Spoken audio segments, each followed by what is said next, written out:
আসসালামু আলাইকুম রহমতুল্লাহি বারাকাতুহু। আপনারা কেমন আছেন? আমরা আজকে আছি চাটখিল থানার নোয়াখালী জেলার বদরকোট ইউনিয়নের একটা মাজার শরীফে। প্রতি বছর এখানে ভালো একটা অনুষ্ঠান হয়। মোটামুটি দূর দূরান্ত থেকে অনেক লোক আসে এখানে দেখার জন্যে। তারা অনেক টাকা খরচ করে এখানে একটা সবাই দোয়ার জন্য একটা মাজার করেছে। আমরা কেউ বলি মাজার, কেউ বলি কবর, আসলে ভাষার ভিন্নতা। আমরা এখন আছি মূল যে কেন্দ্র, প্রধান গেটের সামনে। আর যাকে উদ্দেশ্য করে প্রতি বছরে এখানে মাহফিল এবং দোয়ার আয়োজন করা হয়।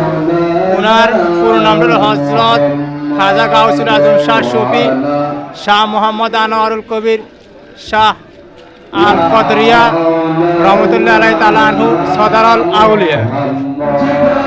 আমরা আবারও চলে আসলাম যেখানে হযরত খাজা শাহ সুফি আনোয়ার কবির শুয়ে আছেন। আমরা দেখতে পাচ্ছি এখানে অনেকগুলো লেখা আছে, যেমন নীরবতা মুক্তির লক্ষণ। আরো একটা লেখা আছে মাজারের শোয়া এবং ঘুমানো এর স্থান নয়, মাজারের শোয়া এবং ঘুমানোর স্থান না। প্রত্যেকটা জায়গায় সুন্দরভাবে রাখছে। মোবাইল বন্ধ রাখার জন্য অনুরোধ করা হয়েছে। মাজারের পবিত্রতা রক্ষা করুন। নাম বলে সম্বোধন করে নাই।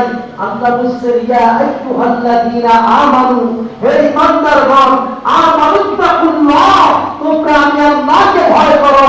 আমার যুবক ভাইরা, মুরব্বী ভাইরা, প্রত্যেকের জবান থেকে শুনতে চাই।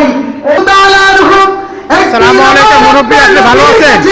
আল্লাহ ভালো আছেন। এসে বললেন ইয়া রাসূলুল্লাহ, এখানে তো প্রতি বছর দোয়ার আয়োজন করা হয়। নবী গো, আপনার কদমের মধ্যে আমার জীবন ইনশাআল্লাহ আপনি কি প্রতি বছর আসেন?